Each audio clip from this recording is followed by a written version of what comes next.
Hi, welcome back to another episode of SC Student Loan Speaks. This is Destre Capers, and we have an amazing guest with us today. You all haven't seen him in a while, so we brought him back because there are some things happening in the landscape, and he's the best person to talk about it. Oh, she has to say that. He's my boss. She works with me. So we have Ray Jones. He is our Chief Product Officer. Welcome, Ray. Great. Thanks for having me. I'm excited. Always good to do this.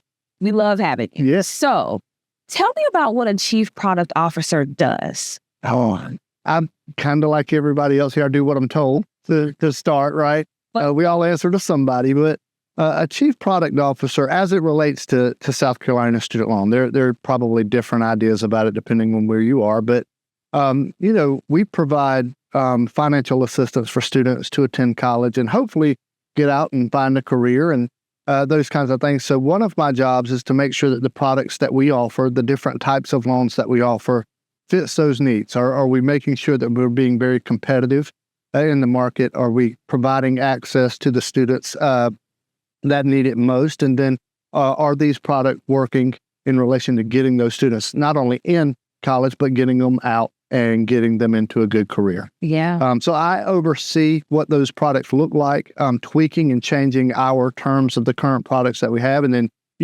I'll try to add in a new product here and there every now and again. So, we've been very busy over the last couple of years with some new opportunities. So I oversee trying to get some of those new things added. Yeah. Fun stuff. Fun, yeah. It's actually fun and at work, then I don't know what you're doing. So something that you mentioned previously as you were describing your job description was that we try to not only get students into school and help them with the access, but the outcomes of that. So I know when I first started a couple of years ago, we started a new initiative called BOLD. Sure. But I want to talk about what BOLD means to your position. And just in case you don't know anything about BOLD, it's an acronym that stands for Better Outcomes, Less Debt. Right. So how does that philosophy shape what you do here? Well, I think, BOLD was a thought of gaps that we were missing and things that we were doing to help support our students and families, especially here in South Carolina. And it all came about for two reasons. The first reason, my CEO and I were sitting around the boardroom table looking at our current in-school product and deciding that, it's a credit-based product and it needs to be based on risk and things like that for us to be able to lend. But what are we doing for those students that don't qualify for that loan, right, that wouldn't meet that standard? And simply just denying them access to that didn't feel right. As a nonprofit organization, we want to try to do what we can do to make sure that we're being broad enough and our products are meeting the needs of our people in South Carolina. So with that, we thought about a career pathway program that would allow us to partner with employers here in the state of South Carolina so that we could lend money that's not a credit-based loan with the opportunity for the employer to receive the talent after graduation and pay that loan down. Right. So when you add in that employer as a guarantor of the payment, it allowed us to remove that credit requirement. So number one with BOLD was, how am I reaching more people? How are we being good stewards of our mission, right? The second is that we do a lot of work with the state of South Carolina. And one thing that we see all the time is that workforce is very important here. Yeah. We have shortages in different areas. And, as you know, since '84, we've administered the South Carolina teacher loan, trying to support that shortage. Well, BOLD gave us an opportunity to continue to do that. So we were able to utilize typically healthcare initiatives and pathways, think nursing degrees, right, and partnering with our hospital systems here in South Carolina to help enhance the workforce here at home, trying to get people into good paying positions and trying to keep them in the state. So it started that way. Well, like you said, it's been a couple of years and we'll keep tweaking and changing as we go, but we're excited about it. That outcomes piece, I think, was really important to us when it came to developing that product. We didn't want it to just be another funding source, but we actually wanted those students to get out.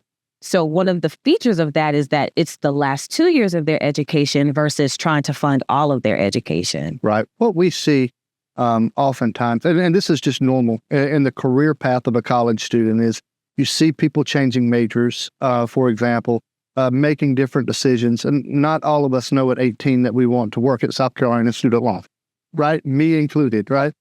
So those changes provide opportunities for people to shift and make different decisions. But when you're tying in a program that an employer is going to pay back, if you're having that student change their mind about what that career path might look like, what we thought about was you're probably not doing a service to that student if they change and then they're obligated to make the payment. Correct. If they don't finish what they started. So BOLD allows us to fund the last 2 years of any education. If they're at a 2-year school in South Carolina, we can fund those 2 years.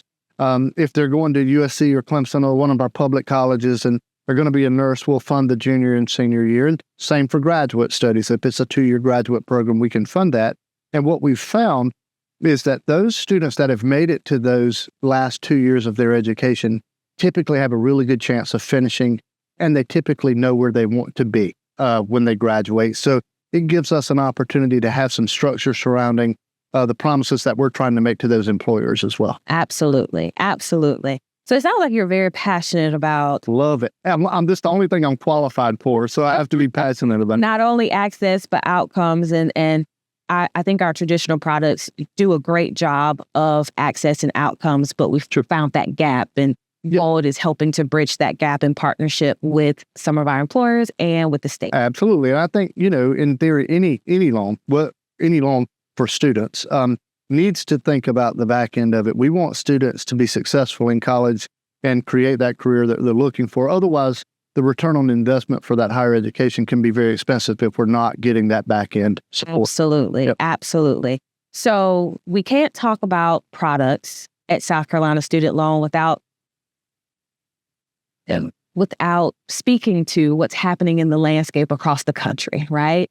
So we have the One Big Beautiful Bill, the OB3, the HR1. What do you call it? OB3 is pretty popular. There's a lot. It depends on who you're talking to, what they're going to call that thing. So it pretty much answers to anything. But I think Desiree, I think you have a very good point. I think the One Big Beautiful Bill did a lot of things. And some of that had to do with federal loan changes. Right. And that's probably where you're leaning into, right? I think we've got some interesting times in financial aid and very specific to the student loan industry as a whole.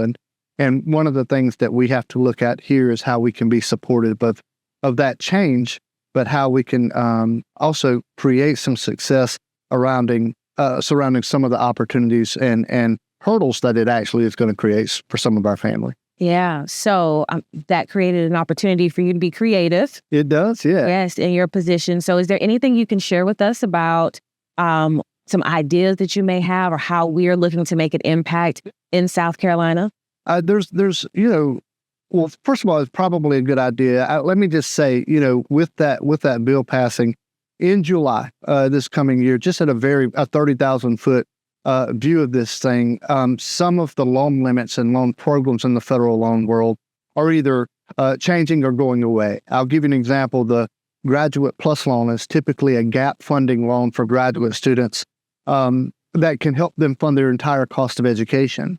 Well, for those that are entering graduate school after July 1 this year, that program is going to go away. And what it does is create a gap. It creates a need for a student. And one of the things that we have to do is how can we fill that gap? How can we fill that need, right? So with that, we've created, we got lucky. About a year ago, we separated our in-school product into an undergraduate program and a graduate program. Well, we did that at the time because graduate students have a lower risk, and we wanted to make sure that those students got the benefit of the interest rate that should be associated with that risk, right? So as we separated that, it created a product that allows us to help fill that gap for those that would have taken out the Graduate Plus loan this year, but aren't going to have access to it. So that was a lucky aspect of where we were. We had no idea that bill was going to pass that way a year ago. But the other thing that we've done is where we see a huge need is in the professional studies. Right. Think doctors, think dentists, veterinarians, those types of degree paths that typically have high wage potential, but the cost of education is very expensive. Right. So I'll give you an example. A doctor's first year medical student may look at a cost of education that is $90,000. And the most that they can get in federal financial aid in the form of a loan is $50,000. So you have $40,000 that student needs. And then we're talking about a very smart student that's been accepted to medical school. Right. What can we do to help support that? We're creating a professional graduate loan program that will go live at the end of March. And so that we're in front of that July date for those changes in federal loans that will allow the additional cost of education. It's going to allow for us to understand that they have things like residency programs that we need to be able to accommodate, defer the payment, for example, while they're going through that process. So we've gotten very fortunate. A lot of our teams work really hard on getting some of these new products up and running to be able to meet those needs where they are. Yeah. I think another thing I would like you to speak to is our Bold Nursing Faculty Program and that partnership. I know there's a federal definition of what professional study programs are, but with our Bold Nursing Faculty Program that we have, we're kind of meeting that need for nursing faculty in our state in a very unique way that would allow them to utilize that program versus the federal loan program that doesn't include them in that $50,000 bracket. Right? Absolutely. Desiree has a good point in that the federal government determines professional paths in their own way, and we don't have to follow that same guideline. However, I will say that with nursing, when we started with Bold, for example, and we were looking at those 2-year programs and trying to get nursing and nurses into the state of South Carolina in our hospital systems, one of the things that we found is a bottleneck for those that are interested in becoming nurses but can't get into college because there's not enough seats, right? We need more faculty members.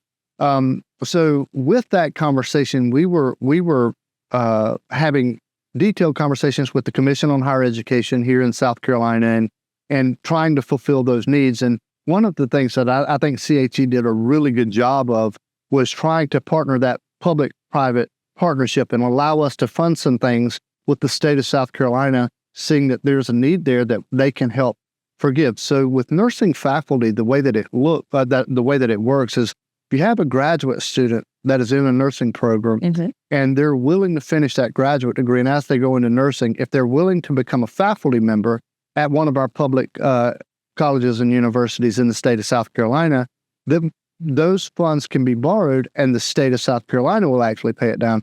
It's a very unique program. You probably aren't going to see it in very many states nationally.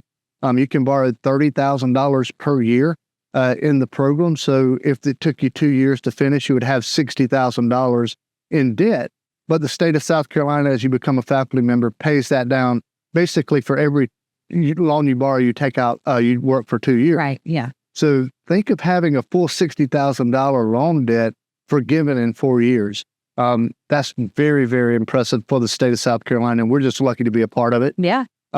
We added a product this past year to accommodate those that are currently in the nursing faculty program. Correct. And we're allowing those faculty members that didn't have the opportunity to borrow in our current in-school program to refinance debt. So if they took a private loan out with us a couple of years ago, if they took a high-interest private loan from one of the national for-profit lenders, or if they have some federal loans that aren't eligible for forgiveness, they can refinance all of that debt and go through the same forgiveness process that we're allowing for the in-school model.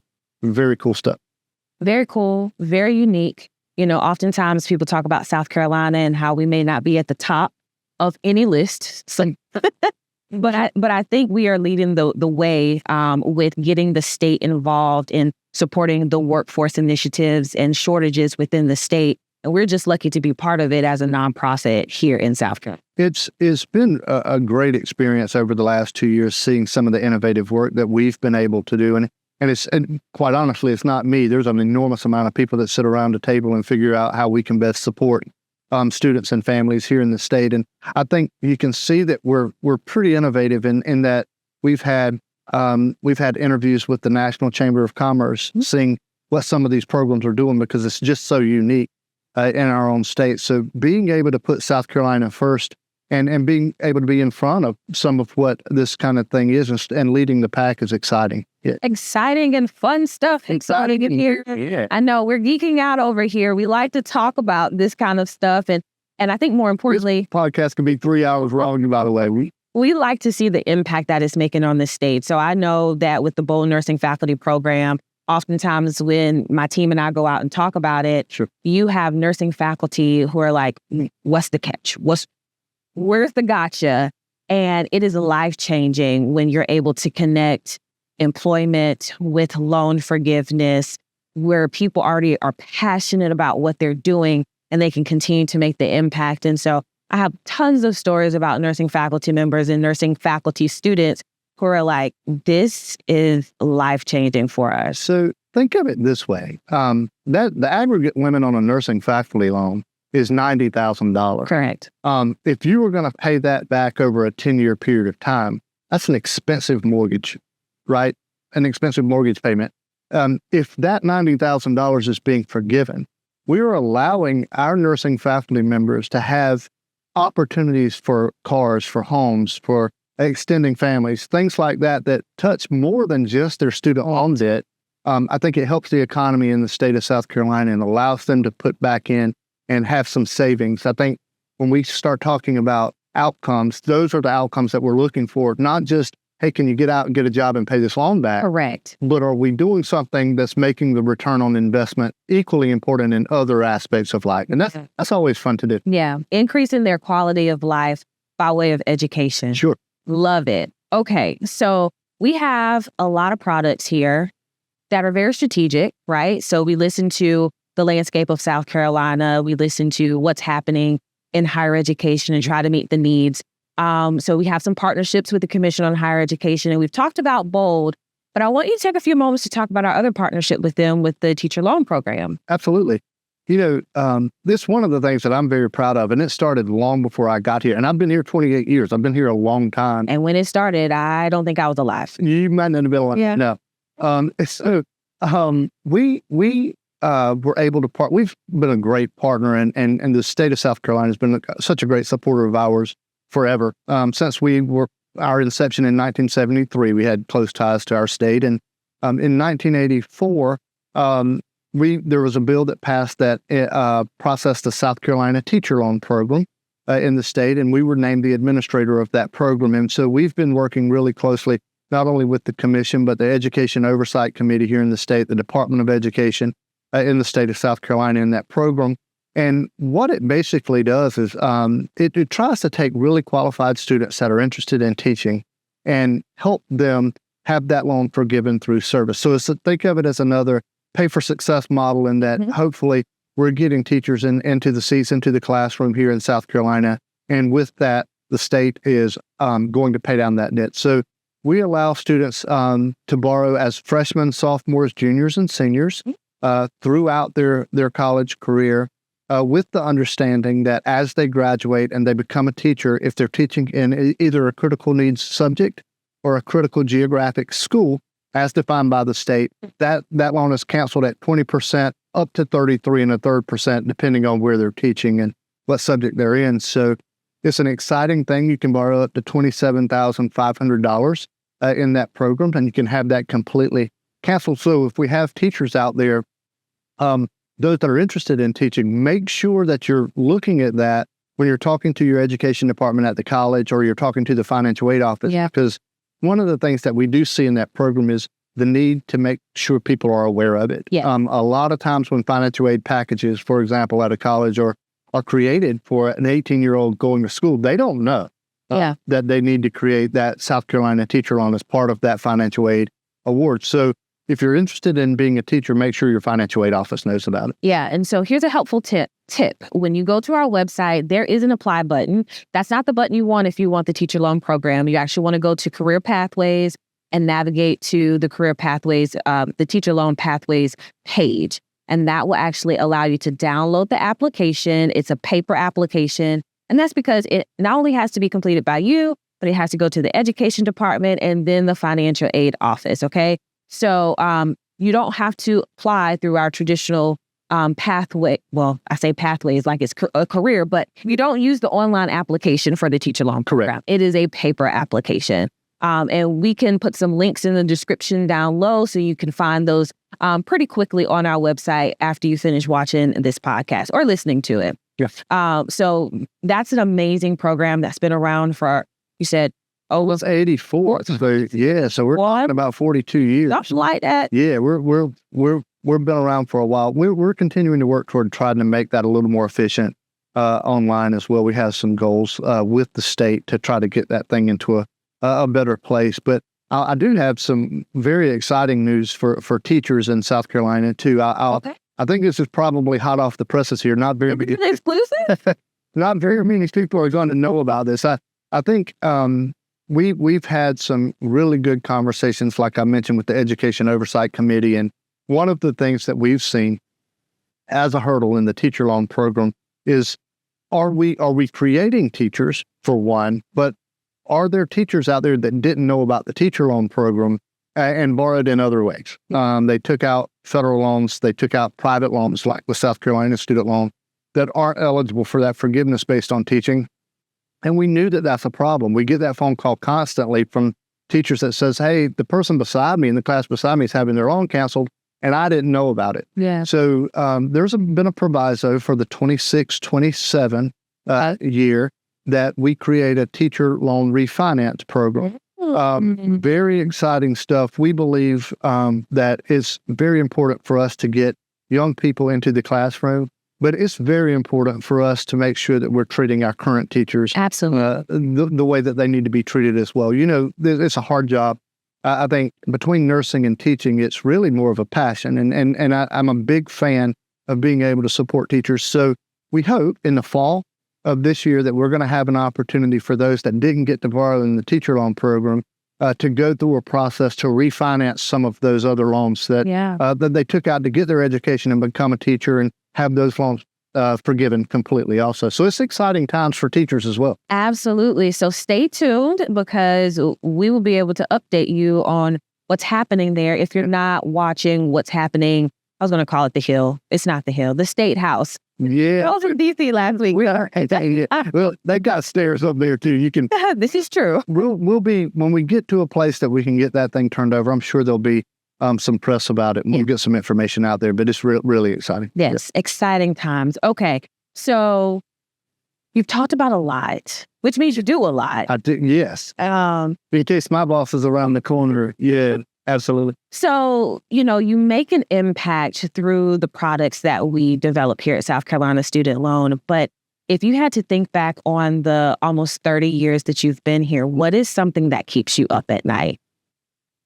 I think, quite honestly, I think financial aid is hard. People talk about financial literacy all the time. And I think that you start getting into budgeting conversations and income and savings and investments and those kinds of things. That's hard too.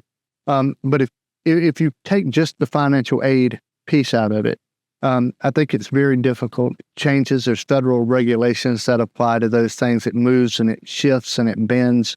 And one of the things that I know, I've worked at many different departments here, at South Carolina Student Loan. Started out as a customer service representative and a collector. I've gotten to see families that have called in confused about what processes there are.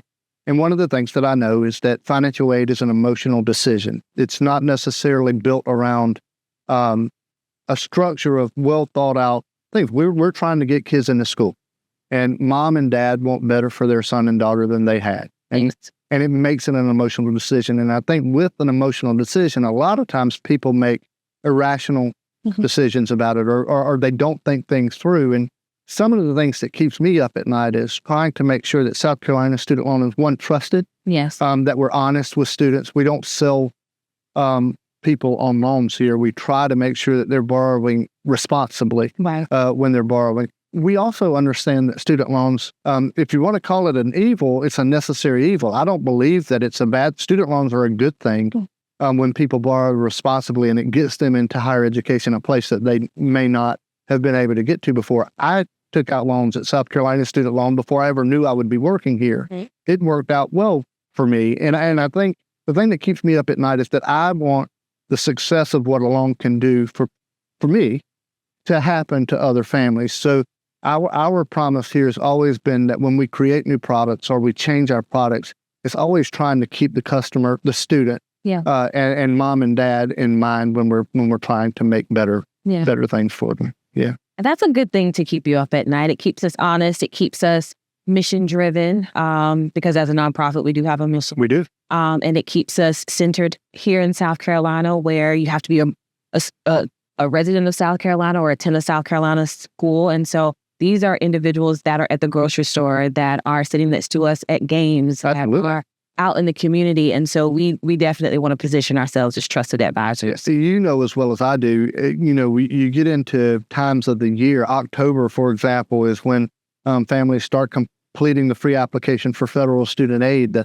FAFSA. And by the way, completing the FAFSA, if you're forget everything else I said, and you're a family, whether you make $20,000 a year or $200,000 a year, complete the FAFSA, because it does kick off a financial aid process, and it does make that process easier. It also takes 15 minutes. Go out there and get it. Knock it out in October when it comes around each year. So, but you know as well as I do, at those times of year, my family calls me. Right. Yeah, I have cousins that say, "Hey, I've got my 18-year-old daughter starting at College of Charleston next year. What do we need to do?" So I know that it is a confusing process, and one that we need to make sure that we're mindful that we're giving good information. And the thing that keeps me up at night is that there's a lot of families out there that aren't finding it. They're not calling the right people. If you're not going to call our office, call the financial aid office. I'll tell you, one of the things that's really cool about being here for 30 years is I've gotten to know an enormous amount of people that work in financial aid in the state of South Carolina. And I guarantee you, if you or your child doesn't really know where they're going to college next year, and you call one of our colleges and universities around the state of South Carolina and say, "Look, my son may or may not be coming to you next year, but I have some questions," they'll help you. Absolutely. They're really good people. They are also mission-based people. They try to do things the right way as well. And so if you're not calling our office, there's a wealth of information that you can get from financial aid offices. Absolutely. Don't be afraid to pick up the phone and call and ask a question, because you don't want to miss any of their documents that they may send to you or misunderstand something that they send. So please, please, please ask questions, whether it's to us or if you get an email, open it, right? I mean, we've got to make sure you're opening these. Yes. Okay. So we're not at the final question just yet. Yeah. All right. Okay. I'll be here all day. When's your next meeting? I'm here for as long as you need. I'm gonna borrow time. So 5 years from now, if you had a crystal ball, yes, where do you think South Carolina Student Loan will be when it comes to like products or servicing our state or XYZ? 5 years is a long time. Yeah. I'm not sure what products we'll have in. You'll still be here though, yes? I'm not. I told you I'm not. Okay, I had to get it on camera, you guys. As long as they'll keep me, I will be here. One of the things that I know is that I can't pretend to know what type of products we will be offering. But I do know this. I do know that higher education is changing. When I went to the University of South Carolina 100 years ago, that was a structure. Everybody that was 18 that wanted to go to college went to a 4-year university, got out. That was the expectation. You're either a Gamecock fan or you're a Tiger fan. But both of those colleges are amazing. But I do think that higher education and the pathway to higher education is going to continue to bend and shift a little. I think there will be stackable certification programs that people will be looking at. There's on-ramps and off-ramps. Our CEO talks about all the time about a life cycle of learning, right? And I truly believe that. I think that there's structure of always having an opportunity to go back and change and turn. And so whatever our products are going to be, I think our mission is going to be successful at those kinds of things. I think what we can't be is still. If we're not moving, we're probably losing out on some opportunities here as an organization, but we're also not helping our families in South Carolina. So I hope in 5 years, we're constantly changing. I think we'll be very different. Yeah. Okay. Awesome. Okay. My last question. Yep. Okay, so think back. You said 1,000,000 years ago? Something like that. Something like that. You were an 18-year-old kid from Kershaw, South Carolina. Kershaw, South Carolina. Yeah. Preparing to go to college. Andrew Jackson High School. Oh, shout them out. You got it, right? I'm going to sing some Andrew Jackson High School. It's going to be so exciting. So if you could think back to like who you are as a man today and where you are and how successful you are and the impact that you're making on the state, what's one piece of advice you wish that little Ray would have had coming out of high school? Yeah, I think one of the things, first of all, quite honestly, hard work breeds success, but there's not a secret to it. I don't think very few people get lucky. Hard work's where Right. it finds luck for you, right? One of the things that I would say is that the earlier that you can prepare, you don't have to know what you want to be in life when you grow up. But if you're 18 years old and you haven't made plans, you're going to struggle more than the student who knew when they were entering high school, for example, that they needed to work hard, they need to make good grades, they need to do the right things as a freshman, as a sophomore, as a junior, as a senior, because lots of financial aid is dependent upon it, right? I mean, if you want the life scholarship, your GPA matters. So freshman classes matter as much as a senior class matters. I would say that to students, I would say that to kids, is that just be mindful that the decisions that you make today play a role in how hard you have to push and pull to be successful later on. I would also say something, I would also mention something to parents. There's probably parents out there that are my age that have kids that are young and are probably younger than me that have kids that are young. But I would say if you have $5 to put towards a 529 plan, if you're saving, if you believe that you can put to, not everybody can, and I know, I absolutely know that, but I do believe that savings and planning early do make education more attainable. There's no secret that the cost of education at colleges and universities here, it can be expensive. Right. And so people need to understand what that looks like. The other thing I would mention to students is, what are you trying to get out of it? Most students are going to college because they do want to graduate. They do want to really get a good job. And that career is meaningful. So when you're trying to make those decisions, understand what that career looks like. What is the starting salary? Yes. How much money am I going to have to borrow here to get that starting salary so that you're making good decisions before you're calling me in August trying to figure out how to pay for that total. Yeah. Wow. Okay. So grades matter because it can equate to money. Grades do matter. Yeah. Parents, if you can, tuck some money away to help with your students' education. A 529, we offer that in South Carolina. And then if the third one, if I could summarize it, it's know what success looks like and when you graduate, what the first 5 years of your entry-level position will look like. Absolutely. Always make a plan. Your plan is going to change. Yeah.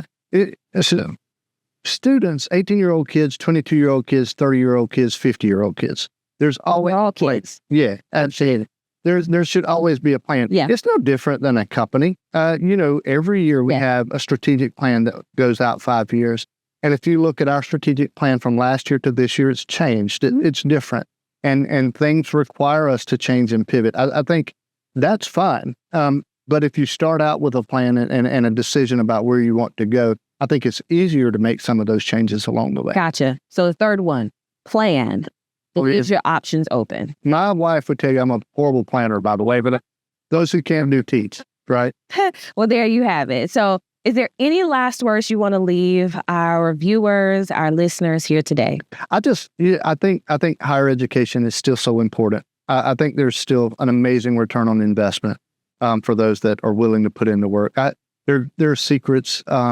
Graduate in 4 years, don't graduate in 5. Fifth year, seniors borrow more money. Those kinds of things mean something from a financial aid standpoint. Getting in, getting out as quickly as possible means something. So work really hard about trying to finish and trying to finish quickly. Also, just as a reminder, even if you don't need a loan, go to our website. We give away $5,000 we do in a scholarship every quarter. So enter to win that thing every month, and Destre will be showing you on television with a big old check. Like our marketing and outreach team does. So be sure to go there as well. Yeah. Awesome. Well, there you have it, Ray. Thank you so much for taking time out of your busy day. I loved it. It's going to be the best part of it. To help us understand the landscape of how South Carolina student loan is making an impact here in our state. So there you have it. We have finished another episode. So make sure you join us on the next one. Thanks so much. Thank you, guys.